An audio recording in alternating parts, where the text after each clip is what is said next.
구약 성경 519쪽 열왕기상 6장 11절로 13절 말씀 제가 받들어 읽겠습니다. 여호와의 말씀이 솔로몬에게 임하여 이르시되 네가 지금 이 성전을 건축하니 네가 만일 내 법도를 따르며 내 율례를 행하며 내 모든 계명을 지켜 그대로 행하면 내가 네 아버지 다윗에게 한 말을 네게 확실히 이룰 것이요 내가 또한 이스라엘 자손 가운데에 거하며 내 백성 이스라엘을 버리지 아니하리라 하셨더라. 아멘. 모세의 성막은 출애굽한 이스라엘 사람들에 의해 만들어졌습니다. 이스라엘 백성들은 성막을 위해서 자원하여 예물을 드렸습니다. 사람마다 금으로 예물을 드렸고 은과 놋과 가죽과 나무 등을 예물로 가져왔습니다. 족장들은 보석과 기름과 향품을 예물로 드렸습니다. 예물이 얼마나 많은지 모세는 헌금을 그만해라 이렇게 명령할 정도였어요. 출애굽기 36장 6절 7절 말씀 보면 모세가 명령을 내리매 그들이 진중에 공포하여 이르되 남녀를 막론하고 성소에 드릴 예물을 다시 만들지 말라 하매 백성이 가져오기를 그치니 있는 재료가 모든 일을 하기에 넉넉하여 남음이 있었더라. 그래서 그 넉넉한 재료를 가지고 이 유다 지파의 브살렐과 단 지파의 오홀리암 그리고 이스라엘 12지파의 기술을 가진 백성들이 성막을 지었어요. 이와 같이 성막은 출애굽 1세대에 의해서 1세대 이스라엘 백성들이 건축하였어요. 반면에 솔로몬 성전은 이스라엘 사람이 아닌 페니키아 사람들에 의해서 건축되었어요. 시돈 사람들이 레바논에서 레바논 백향목을 벌목했고 두로 사람들이 그 목재를 얇게 널빤지로 만들어서 성전 벽에 붙였고 비블로스 사람들이 석재를 다루어 가지고 성전의 기초석으로도 놓고 성전을 석재로 쌓아갔어요. 물론 솔로몬의 건축자도 있었지만 그들은 그냥 오늘날 공사인들에서 말하는 잡부 역할만 했어요. 나무를 벌목을 해놓으면 그 나무를 옮기는 일, 그리고 집 나르는 일, 그리고 산에서 돌을 캐내는 일, 이런 역할만 했어요. 열왕기상 5장 14절 15절에 그렇게 나와 있는데 솔로몬이 그들을 한 달에 한 명씩 번갈아 레바논으로 보내매 그들이 한 달은 레바논에 있고 두 달은 집에 있으며 아도니람은 감독이 되었고, 그러니까 역군 10,000명이 레바논에서 가서 일을 했는데 이 두로 사람들이 이 시돈 사람들이 나무를 벌목하면 그 벌목한 나무를 이동하는 그런 일을 했어요.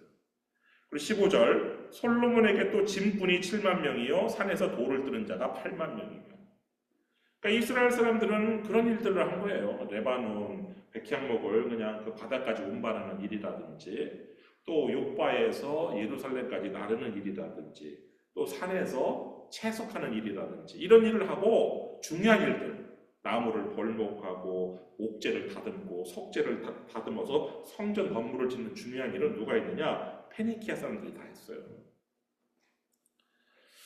성막이 우상 숭배를 했던 출애굽 1세대에 의해서 지어졌고 금송아지 우상을 만든 출애굽 1세대들이 성막을 지었고 성전이 이방신을 섬기는 페니키아 사람들에 의해서 지어졌다는 것은 다소 놀라운 일이죠.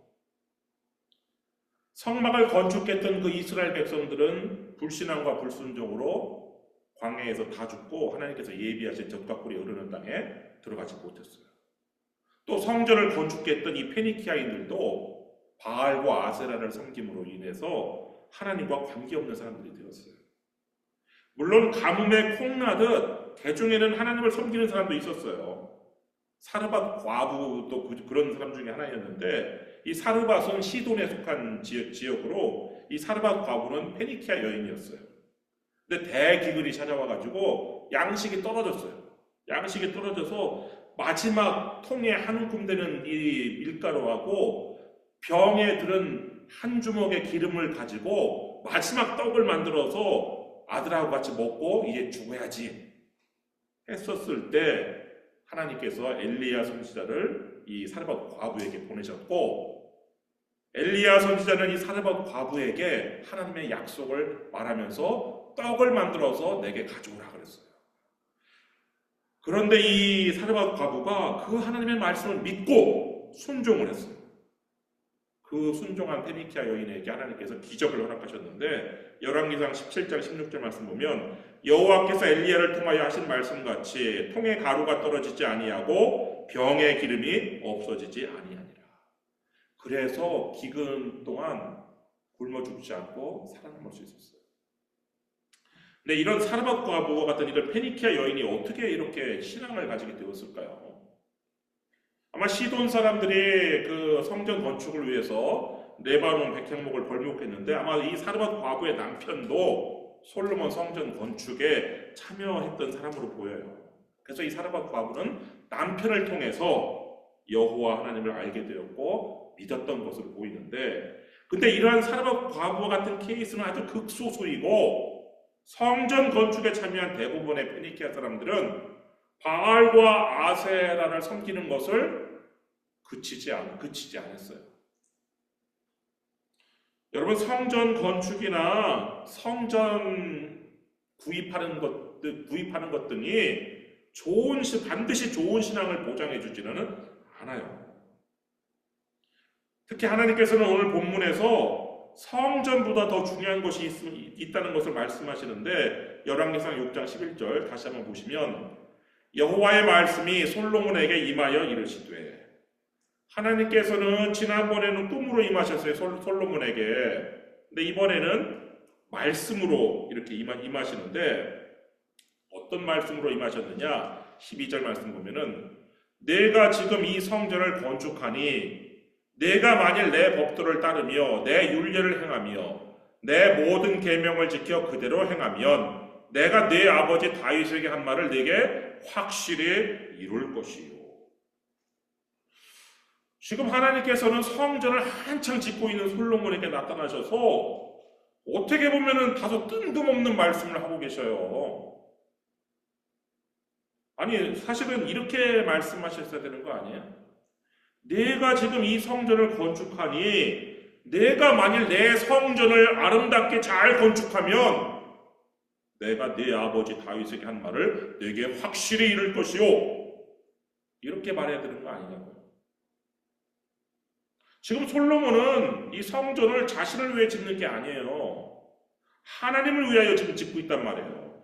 거기 1절 말씀 한번 보시면 열왕기상 6장 1절, 이스라엘 자손이 애굽 땅에서 나온 지 480년이요 솔로몬이 이스라엘 왕이 된 지 4년 12월 곧 둘째 달에 솔로몬이 여호와를 위하여 성전 건축하기를 시작하였더라. 하나님을 위하여 성전을 건축하고 있는 솔로몬에게 나타나신 하나님께서, 아이고 솔로몬아, 내가 나를 위해 성전을 건축하니 고생이 참 많구나, 이런 격려와 위로의 말이 아니에요. 그런 말은 한마디도 없어요. 또 솔로몬아, 내가 나를 위해서 이 성전을 아름답게 화려하고 크고 화려하고 웅장하게 잘 건축하면 내가 너한테 복을 주마, 이런 약속의 말씀도 없어요. 하나님께서는 솔로몬이 지금 성전 건축에 얼마나 심혈을 기울이고 있는지 알아주지도 않았어요. 여러분, 솔로몬이 이 성전을 3층으로 짓고 있는데 놀랍게도요, 나선형 계단을 만들었어요. 거기 8절 말씀 한번 보시면 중층 골방의 문은 성전 오른쪽에 있는데 나사 모양 층계로 말미암아 하층에서 중층에 오르고 중층에서 셋째 층에 오르게 하였더라. 여기서 나사 모양 층계는 히브리어로 룰이에요. 룰. 이렇게 나사 모양 층계. 근데 이런 룰의 장점은 공간을 적게 차지한다는 것이에요. 이런 나선형 계단의 역사를 보면은 중세 시대에나 비로소 등장하는 게 나선형 계단인데, 무려 지금부터 3000년 전에 솔로몬은 성전 건축에 이 나선형 계단을 적용을 했단 말이에요. 이 나선형 계단, 이 나사 모양 층계에 해당하는 다른 그리스어가 없어요. 그래서 주전 3세기에 이 히브리어로 쓰인 이 구약 성경을 당시 세계 공용어인 그리스어로 번역할 때 이 나사 모양 층계에 해당하는 단어가 없어가지고 다르게 번역할 수밖에 없었단 말이에요. 당시에 로마나 그리스와 로마 문명에 나사 모양 층계, 나선형 계단이라는 개념도 없었어요. 그러니까 단어도 없는 것이죠. 그런데 이 솔로몬은 나사 모양의 층계라는 아주 독창적인 이런 발상에 나중에 중세시대에 나오는 그런 발상으로 만들 정도로 성전 건축에 심혈을 기울였단 말이에요. 또한 솔로몬은요, 성전 문도 접이식 문으로 만들었어요. 34절 말씀 보시면 그 두 문짝은 잣나무라 이쪽 문짝도 두 짝으로 접게 되었고 저쪽 문짝도 두 짝으로 접게 되었어요. 보통의 미닫이문, 이건 한 사람밖에 들어갈 수가 없어요. 그러나 접이식 문, 이렇게 접히는 문, 이런 접히는 문은 한쪽으로 밀어 놓으면 한 번에 많은 사람들이 들어갈 수 있어요. 그래서 로마인들은 이 미닫이 문보다 이 접이식 문을 선호하였는데 폼페이 유적을 발굴하다가 최초의 접이식 문을 발굴했어요. 그런데 솔로몬은 폼페이 문명이 있기 무려 1000년 전에 성전문을 이미 접이식 문으로 만들어서 공간을 활용했단 말이에요. 사실 성전을 금으로 덮는 거 이건 누구나 생각할 수 있는 일이에요. 하지만 시대를 훨씬 뛰어넘는 나선형 계단, 접이식 문, 이거는 솔로몬이 얼마나 성전 건축에 심혈을 기울이고 열정을 가졌기 때문에 나온 지혜란 말이에요. 아니 솔로몬이 성전 건축을 위해서 이렇게 열심히 노력하는데 하나님께서는 성전과는 아무 상관이 없는 지금 말씀을 이 솔로몬에게 하는 거란 말이에요. 12절 말씀 다시 한번 보시면 내가 지금 이 성전을 건축하니 내가 만일 내 법도를 따르며 내 율례를 행하며 내 모든 계명을 지켜 그대로 행하면 내가 내 아버지 다윗에게 한 말을 내게 확실히 이룰 것이요. 여기서 하나님께서 다윗에게 한 말은 뭐냐면요, 그 사무엘하 7장 13절에 나오는데 그는 내 이름을 위하여 집을 건축할 것이요 나는 그의 나라 왕위를 영원히 견고하게 하리라. 그러니까 무슨 약속이냐면 다윗과 솔로몬 왕조를 영원토록 견고할 것이라는 약속이에요. 그런데 그 약속의 성취를 위한 전제 조건이 뭐냐? 성전 건축이 아니라는 거예요. 성전 건축이 아니라 하나님의 법도를 따르며 하나님의 율례를 행하며 하나님의 모든 계명을 지켜 그대로 행하는 것. 이것이 하나님께서 솔로몬의 아버지 다윗에게 한 약속을 성취하기 위한 전제 조건이란 말이에요. 뿐만 아니라 그럴 때 비로소 하나님께서는 이스라엘 백성 가운데 거하며 그들을 버리지 않겠다는 것이 바로 하나님의 약속인데 13절 말씀 보면은 내가 또한 이스라엘 자손 가운데 거하며 내 백성 이스라엘을 버리지 아니하리라 하셨더라. 그러니까 성전 건축이 성전이 하나님께서 계시는 전제 조건이 아니라 하나님께서 이스라엘 백성을 버리지 아니하는 전제 조건이 아니라 하나님의 법도를 따르고 하나님의 율례를 행하며 하나님의 모든 계명을 지키는 것이 하나님께서 거하시고 버리지 않는 전제 조건이라는 거예요. 여러분 이것은 성전보다 더 중요한 것이 있다는 것을 우리에게 알려주는 것인데 뭐예요? 말씀이죠. 말씀. 예수님께서 이런 말씀을 하셨어요. 마태복음 12장 6절 말씀 보면은 내가 너희에게 이르노니 성전보다 더 큰 이가 여기 있느니라. 예수님께서는요 자신이 성전보다 더 크다 이렇게 선포하셨어요. 사도 요한이 예수님에 대해서 이렇게 증언하죠. 요한복음 1장 1절부터 14절 말씀 보면은 태초에 말씀이 계십니다. 이 말씀이 하나님과 함께 계셨으니 이 말씀은 곧 하나님이십니다. 말씀이 육신이 되어 우리 가운데 거하심에 우리가 그의 영광을 보니 아버지의 독생자의 영광이요 은혜와 진리가 충만하더라. 요한은 예수님을 말씀이라고 고백하고 있어요. 이 말씀이 성전보다 더 크고 중요한 것이란 말이에요. 솔로몬은 오늘 본문에서는 성전을 건축했지만 결국 말씀에 순종하지 않아서 솔로몬의 왕국은 둘로 쪼개지고 말아요. 또 이스라엘 백성들은 우리에게 성전이 있으니까 우리는 안전할 거라고 굳게 믿고 있었어요. 그래서 예레미야 선지자가 이렇게 말씀을 외치는데도 불구하고 듣지 않는데, 예레미야 7장 4절부터 15절 말씀 보면은 너희는 이것이 여호와의 성전이라 여호와의 성전이라 여호와의 성전이라는 거짓말을 믿지 말라. 보라, 너희가 무익한 거짓말을 의존하는도다.